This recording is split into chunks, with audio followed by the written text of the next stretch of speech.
नमस्कार। हम एक ऐसे ग्रह पर रहते हैं जिसका ज्यादातर हिस्सा करीब 71% पानी से ढका हुआ है। पर कभी सोचा है कि ये सारा पानी आखिर आया कहाँ से? और अगर ये इतना ज्यादा है तो फिर हम क्यों कहते हैं कि पानी की हर बूंद कीमती है? आज इन्हीं सवालों के जवाब ढूंढने की कोशिश करते हैं। चलिए एक बहुत ही आसान से सवाल से शुरू करते हैं। जब हम पानी के बारे में सोचते हैं तो दिमाग में क्या आता है? शायद बारिश के बाद आंगन में जमा हुआ पानी, वो छोटे छोटे तालाब जिनमें हम बचपन में कागज की नाव तैराया करते थे। लेकिन कुछ ही देर में वो सारा पानी गायब हो जाता है। कभी सोचा है वो पानी आखिर चला कहाँ जाता है? इसका जवाब कहीं दूर नहीं, हमारे चारों तरफ ही है। और ये लगातार चल रहा है। होता क्या है कि सूरज की गर्मी उस पानी को भाप बना देती है। वो भाप हल्की होकर आसमान में उठती है, बादल बन जाती है और फिर बारिश बनकर वापस जमीन पर आ जाती है। ये एक ऐसा सफर है जो कभी खत्म नहीं होता। और पानी का ये जो गायब हो जाना है ना, यही हमें अपने पहले बड़े आइडिया तक लेकर आता है, पृथ्वी का जल चक्र यानी वाटर साइकिल। ये सिर्फ बारिश और भाप की कहानी नहीं है, ये तो हमारे प्लैनेट का एक तरह से सर्कुलेटरी सिस्टम है जो यहाँ जीवन को मुमकिन बनाता है। तो ये जो पूरा प्रोसेस है जिसे हम जल चक्र कहते हैं, इसके 3 मेन स्टेप्स हैं। पहला, इवेपोरेशन यानी वाष्पीकरण। सोचिए जैसे गैस पर रखा पानी गर्म होकर भाप बन जाता है। दूसरा है कंडेंसेशन यानी संघनन। ये ठीक वैसा ही है जैसे किसी ठंडे गिलास के बाहर पानी की बूंदें जम जाती हैं। और तीसरा है प्रेसिपिटेशन यानी वर्षण, जब बादल इतने भारी हो जाते हैं कि वो पानी को रोक नहीं पाते और बारिश या बर्फ के रूप में उसे वापस धरती पर गिरा देते हैं। और ये साइकिल लगातार चलता रहता है। अब देखिए, इतने बड़े पूरी दुनिया के साइकिल को समझना थोड़ा मुश्किल लग सकता है ना? तो चलिए इसे समझने के लिए एक छोटा सा मॉडल देखते हैं, थलशाला या जिसे हम टेरेरियम कहते हैं।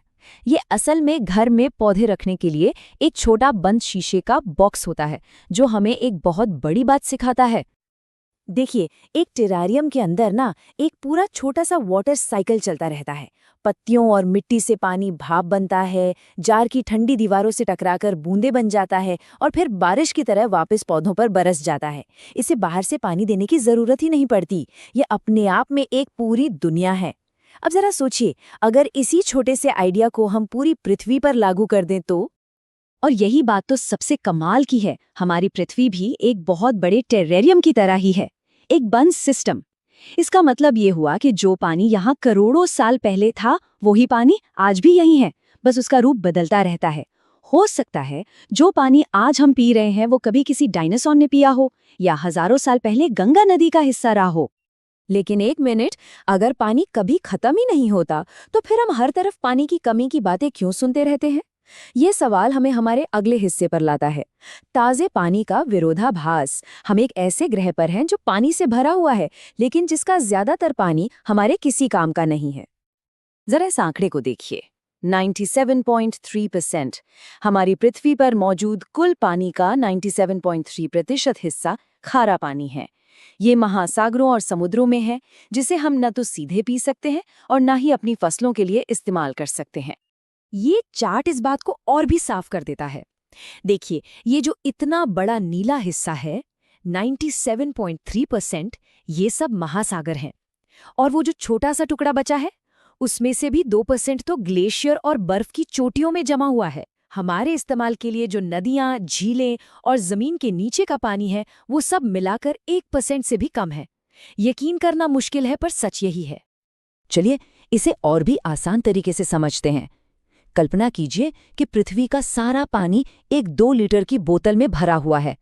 तो उस पूरी बोतल में से सिर्फ 12 चम्मच पानी ही ताज़ा होगा जिसे हम इस्तेमाल कर सकते हैं। पूरी 2 लीटर की बोतल में से सिर्फ 12 चम्मच। तो सवाल ये है कि ये 12 चम्मच ताज़ा पानी आखिर है कहाँ? चलिए देखते हैं। उन 12 में से 9 चम्मच तो बर्फ बनकर ध्रुवों पर जमे हुए हैं। 2 चम्मच जमीन के नीचे छिपे हैं। सिर्फ आधा चम्मच, जी हाँ, आधा चम्मच पानी दुनिया की ताज़े पानी की झीलों में है। और पूरी दुनिया की सारी नदियों में मिलाकर सिर्फ 1 बूंद, जी हाँ, उस 2 लीटर की बोतल के हिसाब से दुनिया की सारी नदियों का पानी सिर्फ 1 बूंद के बराबर है। और ये सिर्फ कोई थ्योरी या आंकड़े नहीं हैं। उन 12 चम्मचों की कमी का असर हम असल दुनिया में देख रहे हैं। जैसा कि ये अखबार की सुर्खियां दिखा रही हैं, दुनिया भर में पानी की कमी और सूखती नदियां आज एक बहुत बड़ी सच्चाई बन चुकी है, जिसका असर करोड़ों लोगों की जिंदगी पर पड़ रहा है। अब तक हमने उस पानी की बात की जो बहुत कम है, पर अब बात करते हैं उस 97.3% पानी की, यानी महासागरों की। ऊपर से शांत दिखने के बावजूद ये हमारे ग्रह की सबसे ताकतवर और कभी न रुकने वाली शक्ति हैं। एक एकदम शांत दिन पर भी समुद्र का पानी कभी रुकता नहीं है। वो हमेशा गति में रहता है। इसकी सतह पर जो लहरें बनती हैं, वो हवा के चलने से बनती हैं। जितनी तेज हवा चलती है, लहरें उतनी ही बड़ी होती जाती हैं। ये महासागर की एक नॉर्मल लय है। लेकिन कभी-कभी समुद्र के नीचे की उथल-पुथल इन लहरों को एक बहुत ही विनाशकारी रूप दे देती है। सुनामी, ये एक जापानी शब्द है जिसका मतलब होता है बंदरगाह की लहर। और ऐसा इसलिए कहते हैं क्योंकि ये लहरें गहरे समुद्र में तो पता ही नहीं चलती, लेकिन जैसे ही ये किनारे पर पहुंचती हैं, ये अपनी असली और भयानक ताकत दिखाती हैं। महासागर की इसी भयानक शक्ति का एक उदाहरण शायद हम में से कोई नहीं भूल सकता। 26 दिसंबर 2004, हिंद महासागर। ये एक ऐसी घटना थी जिसने पूरी दुनिया को हिलाकर रख दिया था और हमें समुद्र की असली ताकत का एहसास कराया था। ये सब शुरू हुआ समुद्र के नीचे आए एक बहुत ही जबरदस्त भूकंप से। रिक्टर स्केल पर इसकी तीव्रता थी 9.0। ये इतिहास में दर्ज सबसे शक्तिशाली भूकंपों में से एक था। इस भूकंप ने क्या किया? इसने समुद्र के फर्श को अचानक 10 से 20 मीटर ऊपर की ओर धकेल दिया। जरा सोचिए, एक कई मंजिला इमारत जितनी ऊंचाई। समुद्र के तल में हुए इस अचानक बदलाव ने अरबों टन पानी को अपनी जगह से हिला दिया, जिससे जानलेवा लहरों की एक पूरी सीरीज शुरू हो गई। और ये कोई मामूली लहरें नहीं थीं।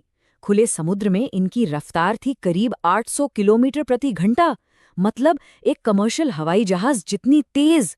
चुपचाप लेकिन बेहद तेजी से ये मौत की लहरें किनारों की तरफ बढ़ रही थीं। और ये उस तबाही का नतीजा था। ये तस्वीरें तमिलनाडु के तट की हैं, जो उस दिन हुए विनाश की एक छोटी सी झलक देती हैं। एक तरफ है प्रकृति की वो ताकत जो किनारे की तरफ बढ़ रही है, और दूसरी तरफ है वो मंजर जो वो अपने पीछे छोड़ गई। ये एक डरावनी याद दिलाता है कि महासागर सिर्फ जीवन देता नहीं, बल्कि एक बहुत बड़ी शक्ति भी है। तो आखिर में हम उसी सवाल पर वापस आते हैं जिससे हमने शुरू किया था। हम एक नीले ग्रह पर रहते हैं जो पानी से भरा है, तो फिर इसकी हर एक बूंद इतनी कीमती क्यों है? इसका जवाब छुपा है इसके कभी न खत्म होने वाले चक्र में, हमारे इस्तेमाल के लिए इसकी कमी में और इसकी अपार शक्ति में। पानी जो जीवन देता भी है और जीवन ले भी सकता है। और यही है इस नीले ग्रह पर पानी की कहानी।